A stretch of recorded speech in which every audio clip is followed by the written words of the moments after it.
Hello again.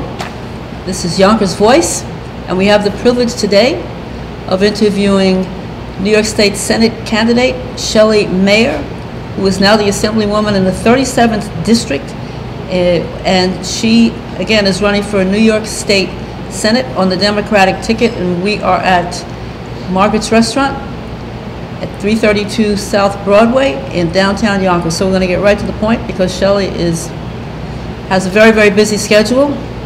Thank you for having me. It's really a pleasure to be back.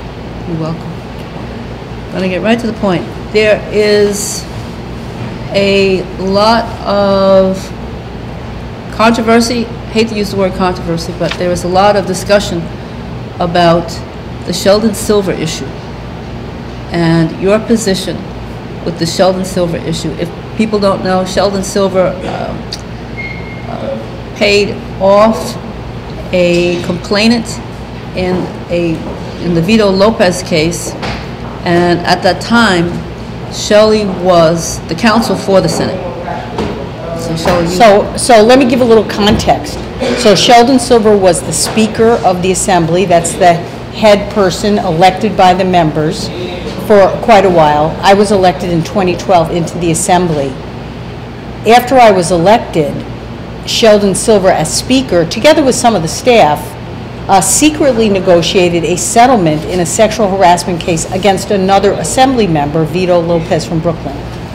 We did not know about it, the members of the Assembly, and when we found out about it, we were very upset and disgusted, and frankly upset that our colleague, Vito Lopez, had been sheltered by the Assembly, which knew about his habit and terrible criminal activity towards staff and interns.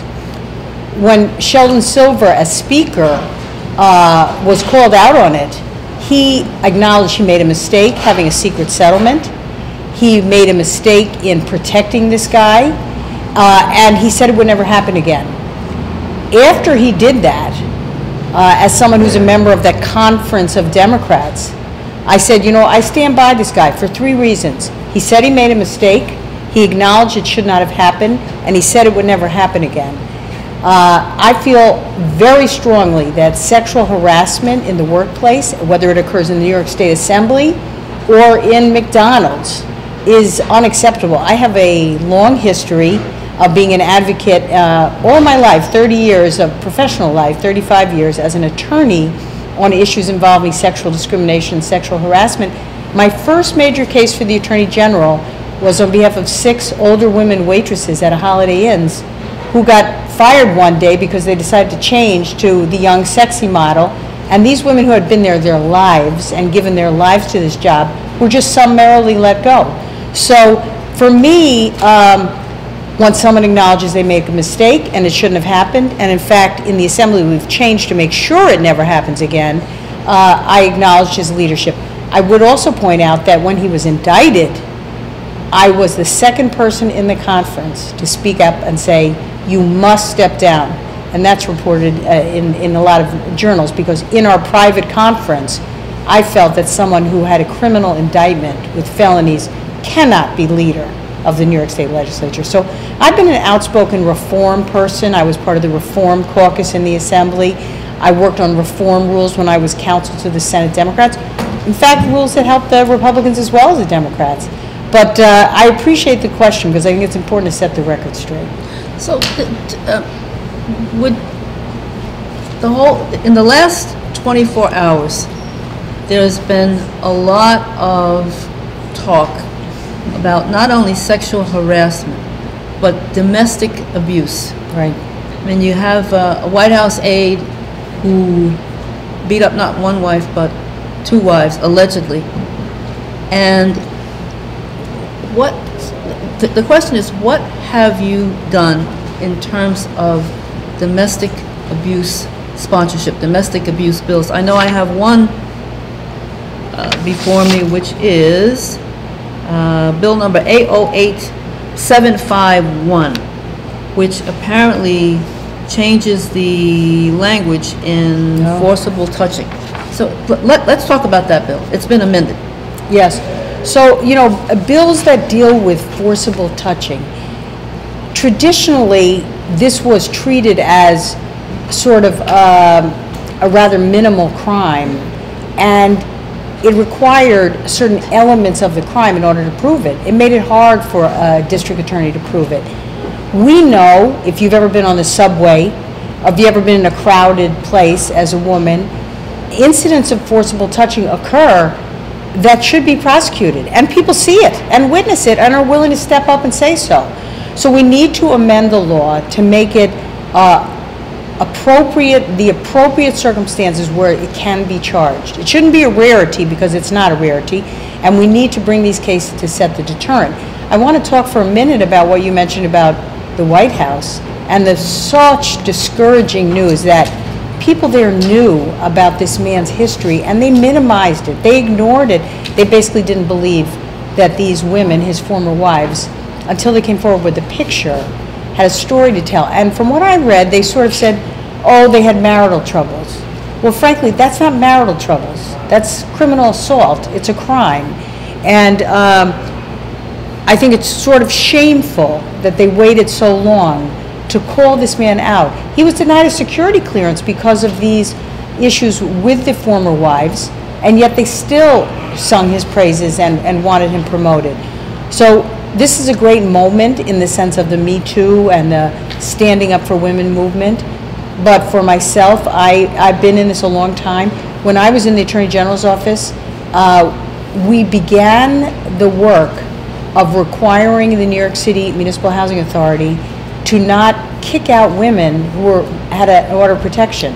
Used to be, if you had the order of protection, you were presumed sort of a problem tenant. You had to go as well as the man, generally a man. We got them to change their policy. This is something I worked on 30 years ago by saying, no, the woman, the victim, should not have to move at all. Make the other guy move. Which brings me to my next question. There was a bill, I didn't see your name on that bill, but there is a bill to have women, anybody who's a victim of spousal abuse, be compensated through unemployment insurance should they need to take time off. Oh, yes. Yes, I'm familiar with that. Yes, I strongly support that. You know, there's many domestic violence related bills in the legislature. If they make it to the floor, it's a long process. I'm not on the Judiciary Committee where these get started.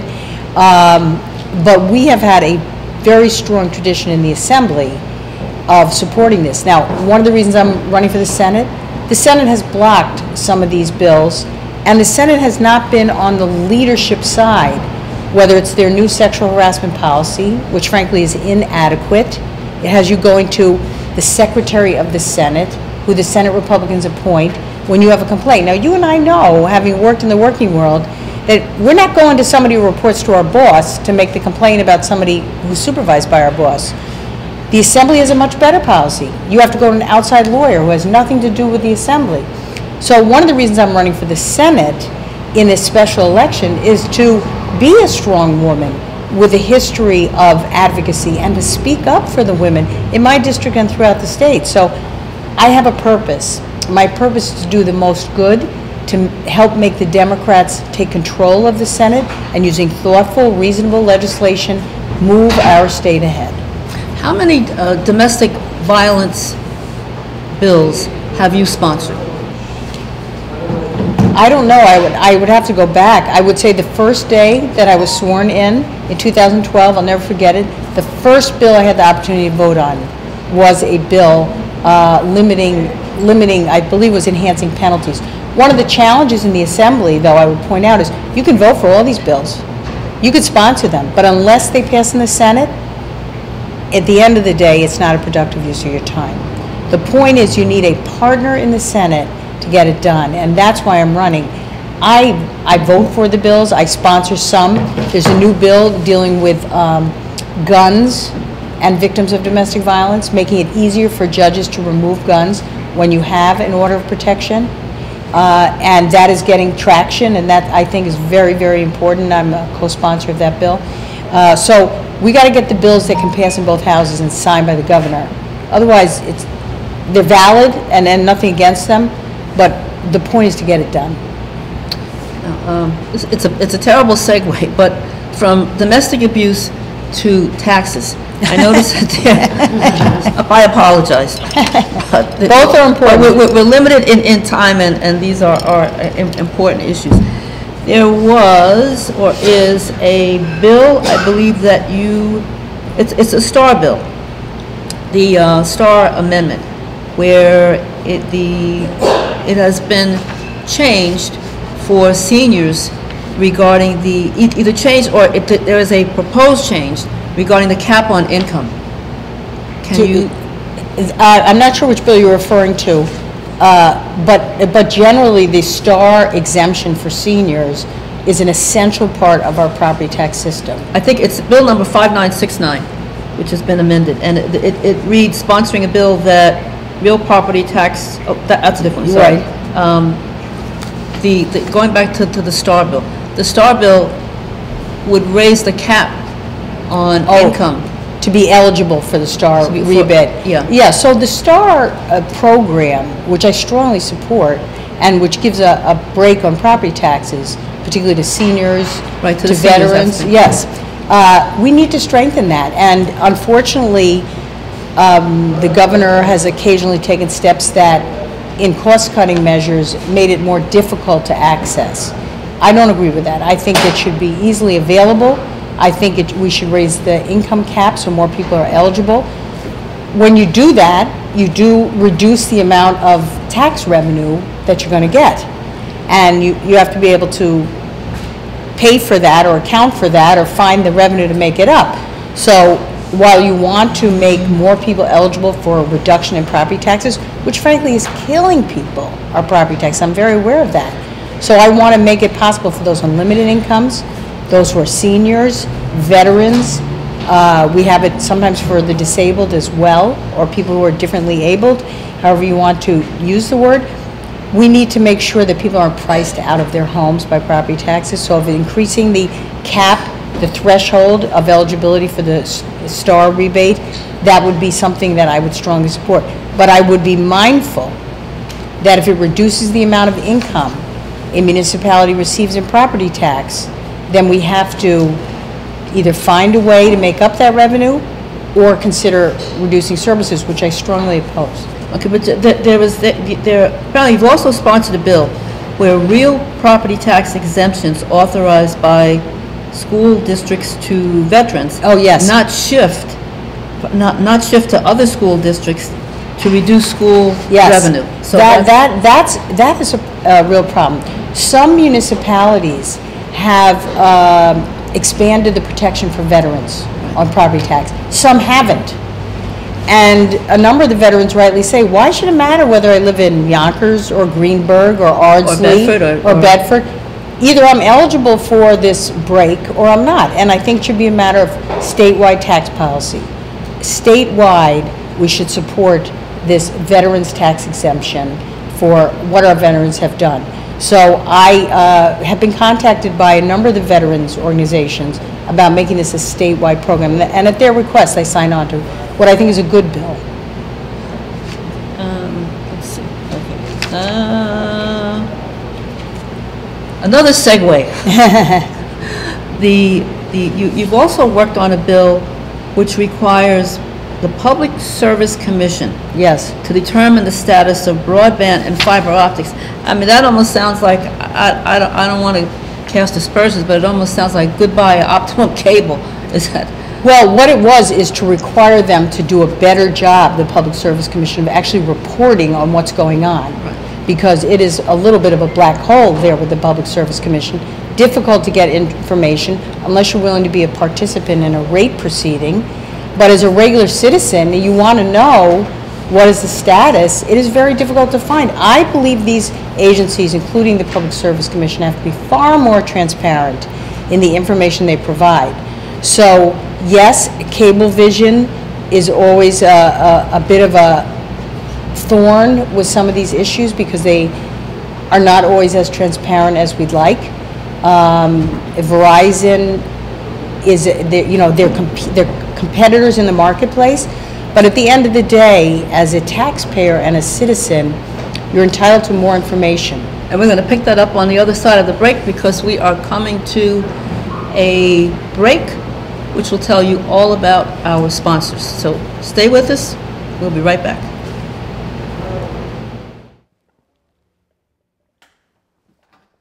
We're at Margaritas Restaurant and Lounge located at 332 South Broadway, Yonkers. Margarita has great happy hour specials and an excellent Latin-infused menu. Margaritas has the space and the ambience to host any type of event you like to celebrate, such as birthdays, weddings, you name it. Margarita is also available to those coming out of work that want to diffuse and have a drink. Join us, because Margarita is where it's at. Salud. Welcome back. We're winding down to our final few minutes with New York State candidate Shelley Mayer, New York State Senate candidate Shelley Mayer. Shelley, we're talking about bills, and that's the job of politicians to pass bills, support bills. Hopefully they're all good bills. There's a bill that you are involved with regarding temporary spousal support in domestic abuse cases. Right. So, well, this is another effort to really help, particularly women who go into court and need a very quick turnaround, not on child support, but on spousal support. So, for example, in an abuse situation where you're dependent, for example, on the husband, or a husband who's dependent on a wife, to make sure that there's a quick process, actually an immediate process, as there is for child support, for spousal support. This is a bill that was at the request of the Office of Court Administration. I didn't come up with it. It's a good bill. It primarily protects people who are dependent on their spouse for their income, literally for the day-to-day money. And we've had trouble getting this bill through, no question about that, because of some concerns in the Senate. Again, although I think we passed it one year in the Assembly, I've had trouble with the Senate Republican majority in moving this bill. I was very willing to work with them, of course, to negotiate to make the bill in a form they found acceptable, but so far we have not been able to. I'm going to continue to push that. Hopefully I'm going to be elected to the state Senate. I'm very honored to be in the Assembly representing the city of Yonkers in the 90th Assembly District. It's been a tremendous honor, and I consider it a privilege. But I have the opportunity to run to represent a very diverse district from Yonkers to Bedford and New Rochelle and Eastchester and White Plains and all these other communities. And I look forward to being as a part of a Democratic majority in the Senate that could pass a bill like this that will really help individual people by making the law stronger for them. In terms of working in the Senate, how would you deal with the IDC? Well, I think the hope is that if I win this seat, that the IDC and the mainline Democrats have agreed on a path to the majority. So I need to win, and then they need to proceed on the path. They've both agreed, both leaders have agreed, that if there are 32 Democrats elected, they will work together to have a Democratic majority. And so I'm very pleased about that. I think it's a great development. I hope it happens. I think people are looking forward to having a Democratic majority in the Senate, and I hope to be part of it. Elections coming up? Yes. Tuesday, April 24th is a day, not normally election day, but it will be an election day this year if you're in the 37th Senate District. Whatever party you're in, I welcome your support. I hope to have it. I think we can make a difference representing all of the people in that district, Tuesday, April 24th.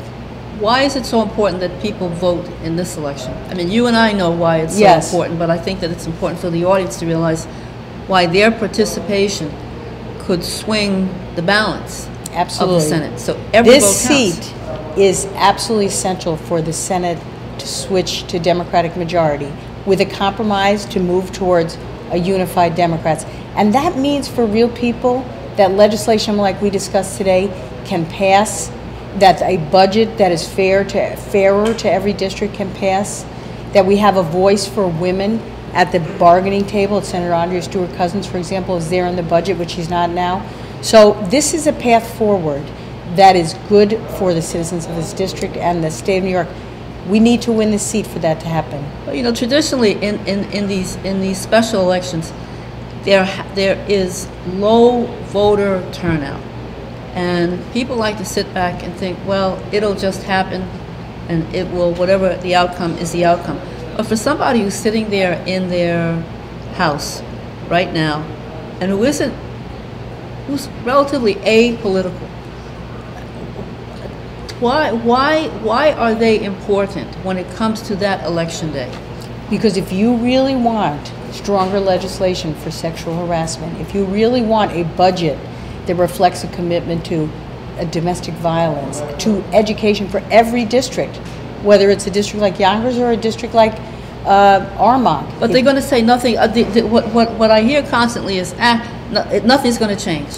It runs the way it runs. I actually think if you talk to the people of my current assembly district, they will say that fighting hard for Yonkers has made a difference in their schools, in their community, and that's what I hope to bring to the Senate. It will make a difference. I understand people's cynicism.